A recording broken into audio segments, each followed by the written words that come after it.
এরপরে প্রশ্ন হলো, সিগারেট খেলে 40 দিন নামাজ রোজা কবুল হয় না, এটা কি হাদিস দ্বারা প্রমাণিত?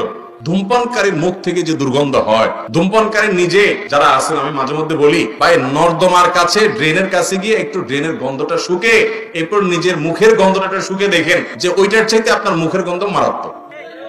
ইবনে মাজার একটি বর্ণনা আছে, সেটি হলো, যদি কেউ মাদক সেবন করে, মাদক গ্রহণ করে এবং এর ফলশ্রুতিতে সে নেশাগ্রস্ত হয়ে যায়, 40 দিন যাবত তার সালাত কবুল হবে না, ইবাদত কবুল হবে না।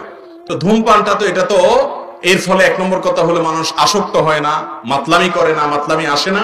দ্বিতীয় কথা হলো যে ধূমপান এমনিতে নাজায়েজ এবং গুনাহের কথা, সেটা নিয়ে কোনো সন্দেহ নাই, কিন্তু পান করলো এবং নেশাগ্রস্ত হয়ে গেল, তার 40 দিন ইবাদত কবুল হবে না। অতএব ধূমপানকারীর জন্য এটা প্রযোজ্য না, কিন্তু এর মানে এই না যে ধূমপান করা জায়েজ কাজ বা গুনাহ হবে না, এটাও অবশ্যই নাজায়েজ এবং গুনাহের কথা।